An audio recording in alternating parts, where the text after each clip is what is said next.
جی السلام علیکم ورحمۃ اللہ۔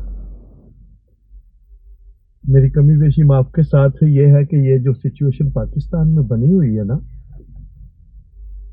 یہ ساری ایک چیز کی ہی خرابی کی جڑ ہے کہ لوگ جھوٹ بولنے سے نہیں ہٹتے، لوگ ایک دوسرے کو محبت نہیں کرتے۔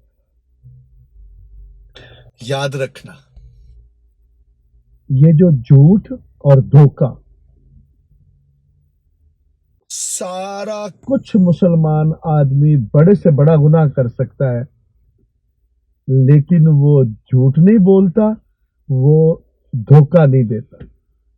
یہ نبی صلی اللہ علیہ وسلم نے فرمایا۔ اور پاکستان کی ناکامی کی جڑ یہ، اور پھر بولنے والے، میں کسی کو برا نہیں کہنے والا آدمی، جیسا کہ میں نے پہلے میسیجز میں آپ کو بتا دیا، میں نے کبھی کسی کو گالی نہیں دی کیونکہ اس کا میں مطلب سمجھ گیا تھا کہ گالی دینے کا مطلب یہ ہے کہ آپ اپنے اوپر گناہ چڑھا رہے ہیں۔ لیکن سب لوگوں کو ایک دن مرنا ہے، اللہ کے پاس جانا ہے، اور اللہ کا نظام نہ یہاں چھوڑے گا اور وہاں عذاب علیم ہے۔ تو انشاءاللہ تعالی بات چیت ہوتی رہے گی۔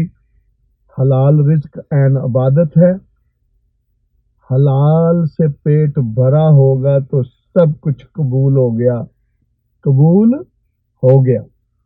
السلام علیکم ورحمۃ اللہ۔